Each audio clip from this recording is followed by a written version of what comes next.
Iran से एक बहुत दुखी खबर आ रही है कि ईरान के प्रेसिडेंट इब्राहिम राइसी इस दुनिया में नहीं रहे। ईरान के जो प्रेसिडेंट है ये अजरबैजान गए थे एक डैम की ओपनिंग के लिए, वहां से हेलीकॉप्टर में वापस आ रहे थे। ये 3 हेलीकॉप्टर वापस आ रहे थे और बताया ये जा रहा है कि जिस हेलीकॉप्टर में इब्राहिम रईसी बैठे हुए थे और उनके फॉरेन मिनिस्टर बैठे हुए थे, इन तीनों हेलीकॉप्टर में से जो क्रैश हुआ तो वो इन्हीं का हेलीकॉप्टर था। अब सवाल ये उठ रहे हैं कि बाकी दोनों हेलीकॉप्टर को कुछ नहीं हुआ और इब्राहिम रईसी और उनके फॉरेन मिनिस्टर जिसमें बैठे थे वो ही हेलीकॉप्टर क्यों क्रैश हुआ, ऐसा क्या हुआ।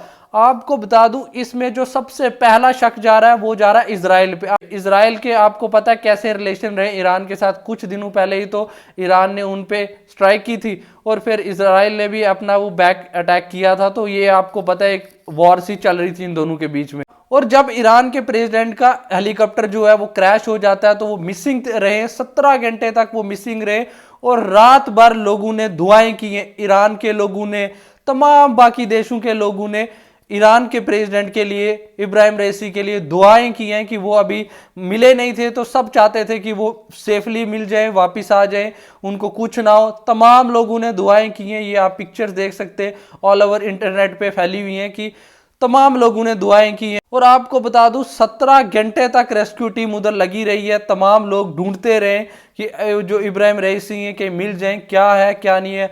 उसके बाद आपको बता दूं टर्की ने अपने जो ड्रोन हैं वो भेजे हैं, रशिया ने अपने 47 जो स्पेशलिस्ट हैं वो भेजे कि भाई जाकर ढूंढो कहाँ पे इब्राहिम रईसी, क्योंकि रशिया के साथ बहुत अच्छे ताल्लुकात थे इब्राहिम रईसी के, ईरान के प्रेसिडेंट के, और टर्की के साथ भी थे। उसके बाद बता दूं बाकी दीगर जो जगहें उधर भी थी, इंडिया के साथ बहुत अच्छे अलाइज थे। तभी तो मोदी जी ने ट्वीट किया और दुख जाहिर किया क्योंकि इंडिया के साथ काफ़ी अच्छे रिलेशन थे। अब सवाल ये पैदा होते हैं कि इजराइल का इसके पीछे हाथ है। अगर इजराइल का इसके पीछे हाथ होता है, तमाम लोगों के शक इजराइल पे ही है क्योंकि इजराइल ने अभी वो मिसिंग थे जो ईरान के प्रेसिडेंट है वो इस जब ये एक्सीडेंट हुआ तो उनका जो क्रैश वाला जो हेलीकॉप्टर था वो मिल रहा नहीं था क्योंकि वहां की वेदर कंडीशन बिल्कुल ठीक नहीं थे। जब इजराइल के ऑफिशियल से सवाल किए गए मीडिया की तरफ से कि ये जो एक्सीडेंट हुआ है आपका इसमें क्या कहना है, तो वो बोलते हैं हमारा इसकी ईरान के प्रेसिडेंट की जो डेथ होगी इससे हमारा कुछ लेना देना नहीं है। आपको बता दूं तब तक इब्राहिम रईसी मिसिंग थे, जो उनका हेलीकॉप्टर कहां पे क्रैश हुआ ये तक पता नहीं था। पर ये ऑलरेडी बोल रहे हैं कि जो उनकी मौत हुई है उनसे हमारा कुछ लेना देना नहीं है। तो उसको देखकर तमाम लोगों को शक होने पड़ गया कि भाई ये मीडिया वाले भी शौक रह गए कि इजराइल का ही हाथ है। कहीं ना कहीं जब बोलते हैं ना सच मुंह से निकलने लगता है तो फिर लोगों को शक होने पड़ जाता है। अब सवाल ये पैदा होता है कि ईरान के जो प्रेसिडेंट है इब्राहिम रईसी, इनको हेलीकॉप्टर से ही क्यों लेकर गए अजरबैजान, तो वहीं से वो हेलीकॉप्टर में वापस आ रहे। जैसे पाकिस्तान ने छोटा सा जहाज रखा हो, जैसे बाकी जितने भी मुल्क हैं उनने एक छोटा जहाज तो रखा ही हुआ है, तो ईरान के प्रेसिडेंट जो ईरान का जो गवर्नमेंट है इनने ऐसा कोई छोटा जहाज क्यों नहीं रखा हुआ। आपको पता है हेलीकॉप्टर का क्या है, आपको पता है ये हेलीकॉप्टर में कितने क्रैश होते, हमारे इंडिया के इतने बड़े जनरल की डेथ होगी हेलीकॉप्टर क्रैश में, और आपने तमाम बड़े बड़े जो एक्सीडेंट्स हैं वो देखे हेलीकॉप्टर में कैसे हो जाते। अब सवाल ये पैदा होते हैं ईरान के प्रेसिडेंट को हेलीकॉप्टर से ही क्यों लेकर गए। आपको पता ही है, आपको इजराइल का थ्रेट है, इजराइल आपको पता माइंड गेम्स, इजराइल की जो है ना ये एजेंसीज वो इस तरीके के काम करवाती हैं।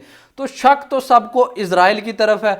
अब सवाल ये भी पैदा हो रहे इब्राहिम रईसी जो डैम का उद्घाटन करने अजरबैजान गए थे, तो अजरबैजान से वो आ रहे थे वापस। अब इसमें शक ये हो रहा है कि ये अजरबैजान के किसी ने बंदे ने मिलकर तो नहीं कर दी है, मतलब क्या पता होता है उधर ही जो हेलीकॉप्टर लैंड हुआ वहीं कोई टेक्नोलॉजी में कुछ हेलीकॉप्टर का कुछ किया हो ऐसा वैसा। आपको पता ही है ये जो स्पाइस होते हैं ये बड़े खतरनाक होते हैं। अब ईरान के जो तमाम लोग हैं उनने दुआएं पूरी मांगी रात को अपने प्रेसिडेंट के लिए।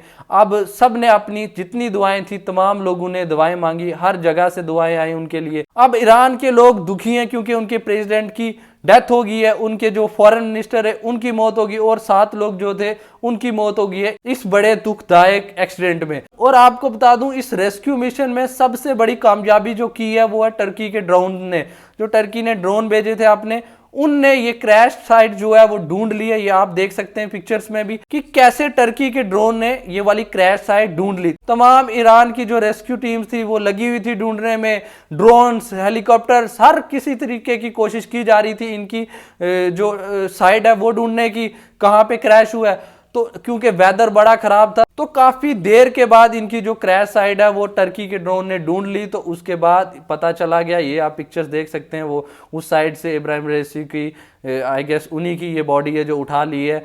तो तमाम लोग दुखी हैं इसके बाद जब उनको पता चल गया कि हमारे प्रेसिडेंट नहीं रहे, और तमाम लोग अपना दुख जाहिर कर रहे हैं सोशल मीडिया पे। तमाम बड़े बड़े लीडर्स इनके लिए अपना दुख जाहिर कर रहे हैं, और ये एक बहुत बड़ी दुखी न्यूज़ है तमाम मुस्लिम उम्मत के लिए भी, क्योंकि तमाम लोग इब्राहिम रईसी को एक मुस्लिम लीडर मानते थे, एक ऐसा लीडर जो फ़लस्तीन के बच्चों के लिए लड़ गया था, फ़लस्तीन के बच्चों के लिए इतना बड़ा उनने इज़राइल पे हमला किया। मतलब कहीं ना कहीं आप देखें कि उनके लिए तमाम लोगों की दिली हमदर्दी थी, और इंडिया के भी बहुत अच्छे रिलेशन थे इनके साथ। अब इसके बाद ईरान में क्या होगा, जब उनके प्रेसिडेंट की डेथ होगी है तो उसके बाद वहां की जो पॉलिटिकल क्राइसिस आ जाएगी, पर ऐसा नहीं होगा। आपको पता है प्रेसिडेंट से भी ऊपर है उधर सुप्रीम लीडर, जो सुप्रीम लीडर है उसके बाद आते हैं वहां के प्रेसिडेंट, फिर बाद आते हैं बाकी ऑफिशियल्स जो होते हैं। अब वहां के जो सुप्रीम लीडर है और वाइस प्रेसिडेंट जो है, अब जो वाइस प्रेसिडेंट है उनको प्रेसिडेंट बना दिया जाएगा, क्योंकि वहां का लॉ है